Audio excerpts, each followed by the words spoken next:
If you think about military boot camp, they get in a big group of people from all walks of life, all different, and they bring them in, and within a super short period of time, they have to move them from point A to point B. How do they do it? They psychologically break them. They traumatize them mentally and physically until they break, until they completely break down and just, sort of give in, just sort of collapse in, it's the best word I can use to describe it, but they sort of collapse everything that they came in with so that then they can rebuild them with something else, and then they can, boom, make them in. So you're taking a civilian and you're breaking their whole way of being to turn them into a fighting machine, okay? And it is effective, and it is done fast. And that's why when you bring them back and throw them back into society, they don't reintegrate, because they have so effectively been transitioned into a different way of being. So I am suggesting that that is exactly what's being done to the entire human population as we speak. We need to move from point A to point B. Human beings do not take change well. Okay, you mentioned the word change, they start to get a rash. Okay, some take it better than others, but it's never easy for anyone. And we tend to dig in and cling to the familiar. And I know we usually take change kicking and screaming, especially the older we get. And the way that we will change quickly is through trauma. Like if suddenly you lose your job, or, your country is at war, or some dramatic thing happens, you have no choice. The trauma makes you spring into action and change. You have to survive. And the will to survive is usually the strongest thing. That's why it's effective. It's unfortunate that human beings are at a point where trauma is how they learn best, but that's where we are. Will not always be this way.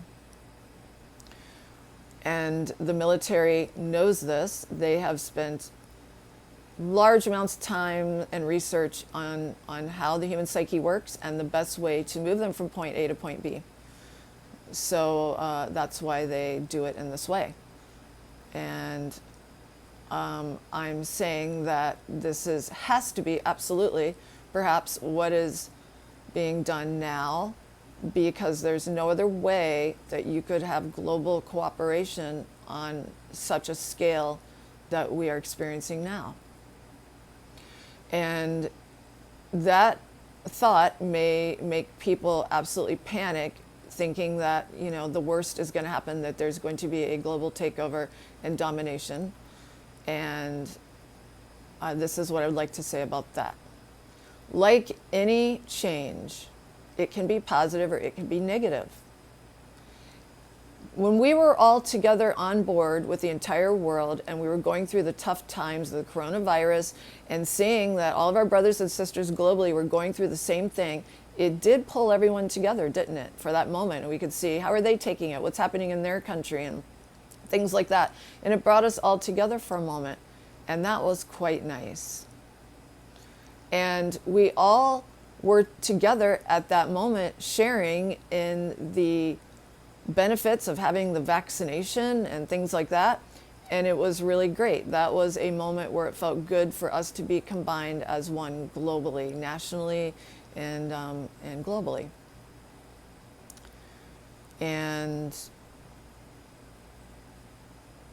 we felt that we were all in it together, and that we were all solving our problem together with our vaccinations and everything, and it felt good. It was a community. I think that's what really threw people for a loop so much when this Ukrainian war happened, was we were all together as one family for a moment.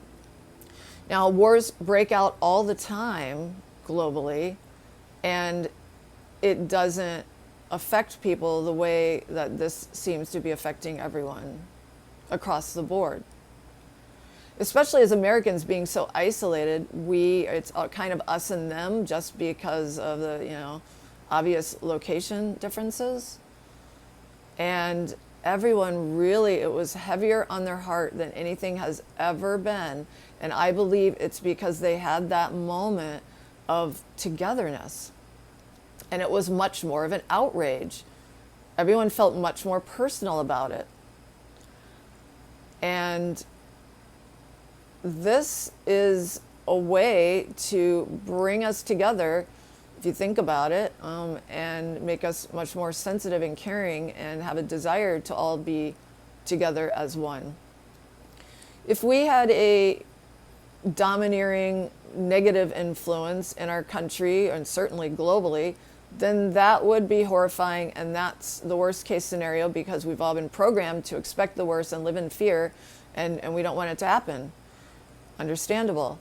But if we knew that we could come together and make it better for all the human beings on the planet, and all have better economies and all have better health, who wouldn't jump at that?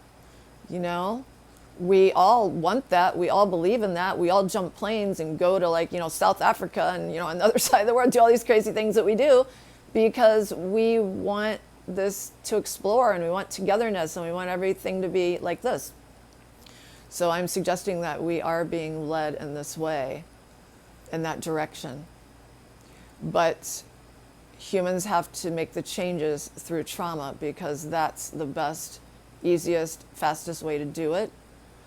So the COVID smack stopped everyone in their tracks, helped them reevaluate, accept new ways of doing things, accept new systems.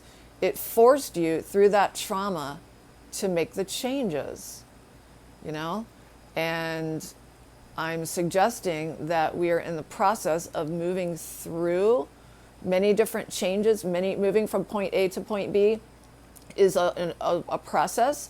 And that, like the COVID is just one part of that. There are many different parts, the politics, the, excuse me, the dramas, all the things that you see playing out around you are all part of the psychological trauma to break down your existing reality so that you can move from point A to point B. So, that might sound like, just a happy idea, a happy thought, but hey, Wendy, I don't see that. All I see is, real chaos and this and that and everything. Okay, so, and that's what people tell me, and I'm prepared. I have a list. So how about this? If we were indeed on the road to hell, and we were all going down with germs and health, and it was going to be nothing but wars and chaos, we would not have all of these things in place, such as frequency machines, med beds, portable AI real-time frequency machines, more and more brands coming out all the time. I own one. It's incredibly effective. They're inexpensive. They have new software programs that are more in-depth and specific for all kinds of health problems, aging, you name it. Every day they're coming out with new programs. And all of those things that I told you about it being easy to get and inexpensive and everything are real and true. It used to be illegal to own one of these in the United States. It is now legal. Now the FDA, because they are new, has not conducted a study, so it cannot say this is real, it's a real medical thing, and we endorse it. They are not saying that. But they're still allowing it to exist and to come through, and they are endorsing just the pain-relieving TENS electrical part of the machine, because that has already been around for a long time and trials have been run, et cetera, et cetera. But when have you ever known the FDA to even allow something of this magnitude, where you can find documentation from other places that it's a real thing, to exist and be legal to own and encourage it and actually have their name on the device, saying, of course, that the frequency treatments are for entertainment purposes only, but allowing it to be there? Never, never, never. They have not allowed this. The poor little people who tried to bring these things through before, they're no longer around, and neither were their inventions, okay? That's all we're going to say about that. So massive, huge progress right there. Now in 2020, anyone talking about these things or, trying to speak out about so many different things, they were highly censored, wiped out, made to disappear, careers destroyed. Now these people are popping up again all over the place. Their voices are being heard. Their videos are not being taken down. So it's like, it's an allowance. It's an allowance of these voices of dissension and ascension are able to come through and speak and spread their wisdom and their different perspectives. Huge progress. Now we see people are like, they're still spraying chemtrails and this and that and germs and all this stuff's still happening, and they're spraying, and the animals are dying. You're getting stuff in the mail. The bees are going to be dead next week. You need to sign here. Okay. And my observation for where I am is that there are more bees, more butterflies, more birds than I have ever seen in years, and in some cases ever since I was in this location. I couldn't tell you when's the last time I saw butterflies everywhere. Not since I was a kid, okay? I see butterflies every week, and I see birds all over the place. I'm building bird houses, bird feeders, stuff like that to put outside. I'm feeding them. More and more birds are coming. I find myself putting out more and more bird seed, and it's being eaten. So where did all these animals come from? Something beautiful must be happening in the atmosphere. That is a good thing. And the bees, don't even get me started on all the bees. They're covering all my flowers. I have a plant that was covered in them. I did a video about it. So something beautiful is happening. We're getting the technology, the futuristic technology that I've been looking for in many people for the longest time, that's going to change everything. And the animals are bouncing back, and you're seeing what new animals, or more beautiful animals. Where did they come from? I don't know, but these are the real life observations that you too can look for to verify that these things are happening. Drugs, okay? We had no access, psychedelics, not that many years ago. They're going to kill you. They'll make you chew your finger off, You'll jump from a roof and kill yourself. That's, propaganda. That was, whether truthful or not, that was put forward with psychedelics. So we were all terrified of them. Well, they're now legal, okay? They're taking the natural forms, peyote, and likely, your psilocybin, you're hearing more about. Ayahuasca has become a household name. The tech people are microdosing. What I'm trying to say is, Timothy Leary is one of the most brilliant psychiatrists of our time. Harvard psychiatrist, guys, remember? They made him out to be like a big junkie, Hey, I'm not saying he didn't take a left turn, but the research he was doing on mental illness is phenomenal. Psychedelics are probably the only effective thing that I know of to date that actually treats mental illness in any real and lasting way. Okay? There's no other medication that does that. Now, what it also does is it dissolves all of your barriers and your programs and allows you to see things they really are. If you take too many psychedelics, it dissolves your perception of reality. It liquefies it into an energetic state. And if you're not prepared for it, people lose their shit. And that's why they take acid and then they're never the same, because they were not prepared for what the truth of what reality is. They melted it away all at once. They couldn't handle the trauma of that, cognitive dissonance, and they lost their mind. So that's why you do not want to take a massive dose of psychedelic and without preparation, because we're not equipped for it. We're not prepared to see the true nature of reality. Which brings me back to the beginning of this entire lecture that I'm putting on you, and that is that we need to move from point A to point B. We are living in the Stone Ages, and we need to move into the future, the wonderful future. And in order to do that, we have to make a quick change, and we're getting a psychological conditioning in order for us to do that. And it's got to be through trauma at this particular point in time and space, because that's how we are conditioned. So you are being led through these changes, which are traumatizing to some degree, to lead us to a better outcome. And the proof is in all the reasons I just told you, the medical advancements and the legalizing of all these things are going to be helpful and wonderful for us. And, the drugs, even just the drugs that we already knew that were kept away, are now becoming available, and it's amazing, amazing, amazing. So what I'm suggesting is, and you hear this a lot, turn off the TV and don't look at it.